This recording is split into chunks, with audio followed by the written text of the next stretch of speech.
하나, 둘, 셋.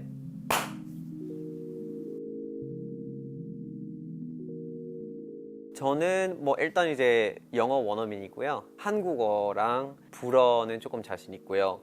그리고 포르투갈어나 스페인어는 이제 잘 읽고 알아듣기는 좀 할 수 있고요. 그리고 말하는 건 조금 할 수 있고, 그리고 일본어 같은 경우에는 대화를 들으면 알아듣지는 못하지만 정치나 아니면 역사 관련된 논문이나 기사는 읽을 수 있어요.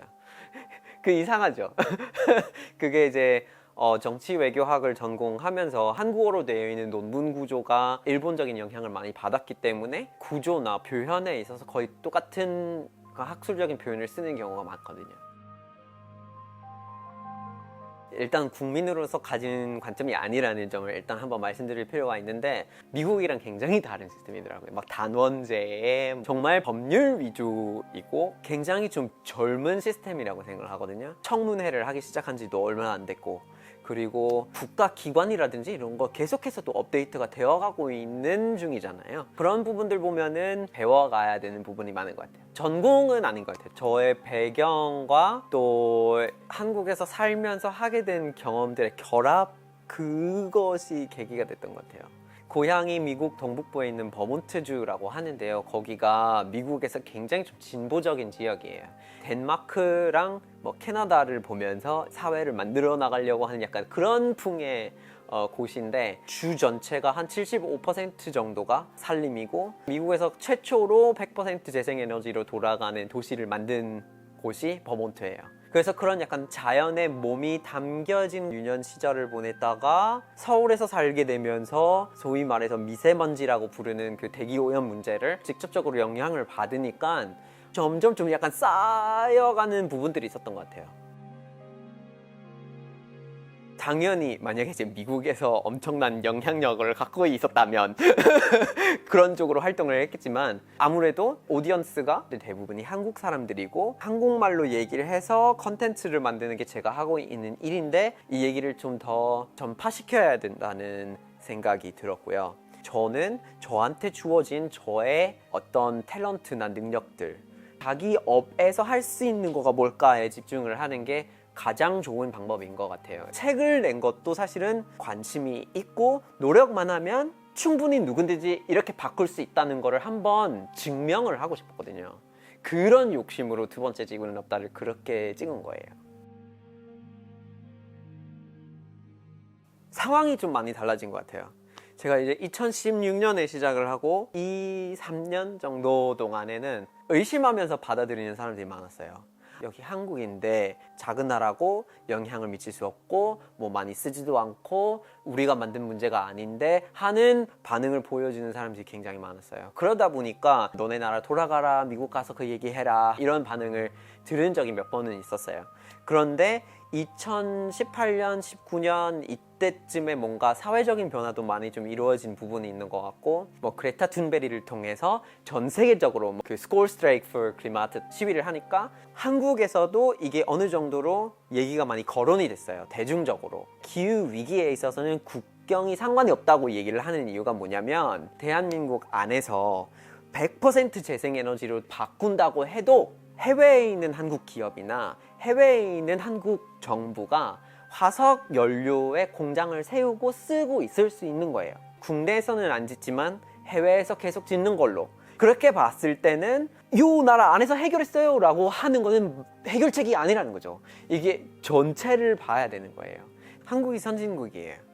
그러니까 문화적으로 아니다 라고 얘기를 할 수 있는 사람도 있잖아요. 근데 미국에 대해서 당연히 미국도 문화적으로 선진국이 아니라고 얘기를 할 수 있는 사례가 충분히 많아요. 아니 어떻게 경찰 과잉으로 사람을 죽입니까? 그게 선진국이에요?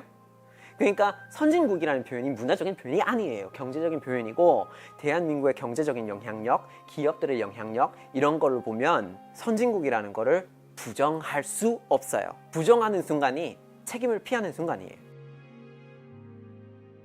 트럼프가 추구했던 방향의 미국 정치나 세계적인 리더십이라든지 이런 거는 중국적인 모델이 더 많이 나오게 만드는 구조였어요. 협업을 많이 거부하는 방식이었기 때문이죠. 근데 지금 보면은 분위기가 조금 달라져 가고 있는데 이게 지속되지 않을지가 두고 볼 문제예요. 미국이 만약에 체제를 선도하고자 하는 그런 역할까지 가게 되고 개발주상국을 대상으로 지원을 적극적으로 하게 되고 그 방향으로 간다면은 다자적인 협업이 많이 이루어질 수 있는 국가 생태계가 될 수 있을 것 같고요. 근데 사실은 우리가 약간 중국적인 모델이나 미국적인 모델 이런 것만 주로 얘기를 두고 하는데 사실 이렇게 유럽연합도 엄청나게 좀 앞서고 있는 분야이기도 하고 미국이 보면서 유럽을 이겨야 되는데 이런 생각으로 움직이고 있어요. 그 유럽 탄소세 기준으로 국제 무역이 결정되는 것들인데 그거를 싫은 거예요. 그 표준을 미국이 만들고 싶어 하는 그런 세력들이 있기 때문에 미국 국내 정치 안에서는 이들이 얼마나 리더십까지 계속 이렇게 잡고 갈지가 결정적인 부분 중에 하나고요. 그리고 좀 많이 주목해야 되는 곳이 저는 러시아라고 생각을 해요. 러시아를 얘기하지 않고 미래의 어떤 세계 질서에 대한 얘기를 할 수가 없어요. 왜냐하면 러시아 땅에 위치한 북극 지역이 앞으로는 평균 온도가 올라가는 것을 돌이킬 수는 없어요. 식량 생산을 할 수 있는 벨트가 있다고 치면 이 벨트가 살짝 올라가게 되는 게 있어요. 그러면 사실 러시아 입장에서는 식량 생산이나 이런 것들이 좀 수월해질 수 있는 부분들이 있어요. 너무 늦잖아요. 저는 따로 이제 대학원 다녔을 때 중국 지역 연구를 조금 하긴 했거든요. 그래서 전문가는 아니지만 중국은 정당이 하나밖에 없는 거고 또 국민의 뜻을 바로 반영하는 구조가 되어 있지가 않아요. 그러니까 독재 국가예요. 민주주의 국가가 아니에요. 그러면 국익을 온전히 추구한다는 그런 개념으로 생각을 한다면 PRC라는 중국의 국익이 공산당의 국익이에요. 그 공산당이 잘 되기 위한 결정을 해야 되는 거예요. 국민의 뜻을 반영시킬 필요가 없기 때문에 그냥 반박만 안 하면 되는 제도예요. 지지가 필요 없어요.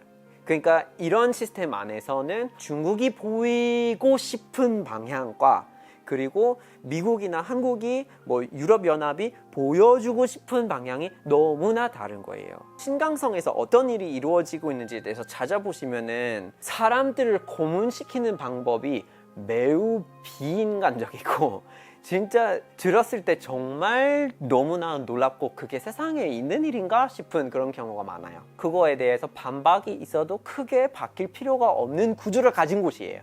만약에 그 구조가 바뀐다면 얼마든지 리더십을 많이 가지고 정말 이끌어 갈 수 있는 능력이 있는 나라거든요.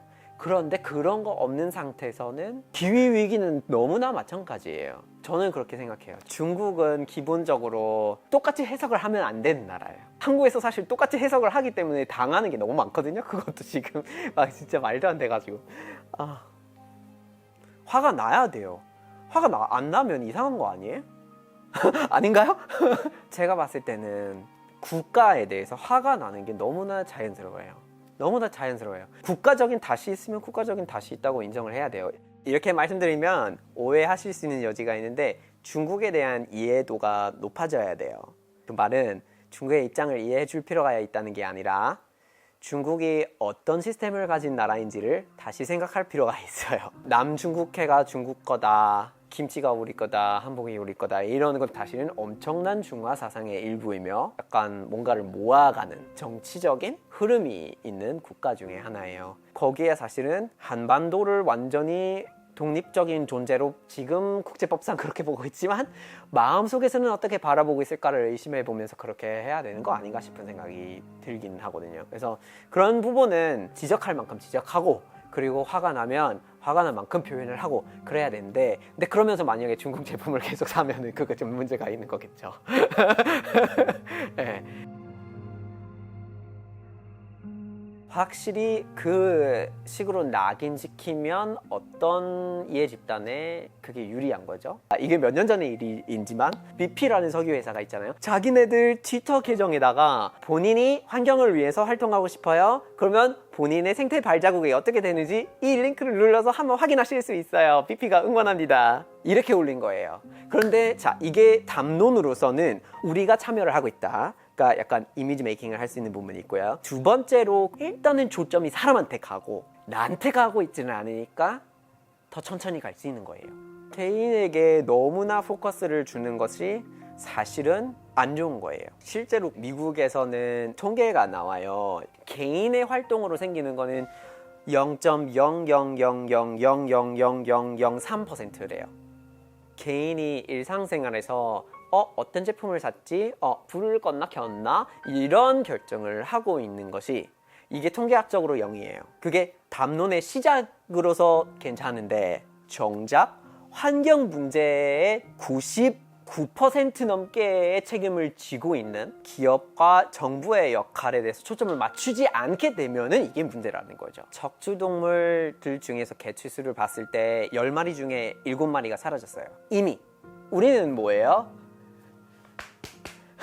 우리도 적주 있어요. 환경이 지금은 생명을 지탱해 줄 수 있는 능력이 떨어져 가고 있는 상황이에요. 공포 마케팅, 공포스러워요.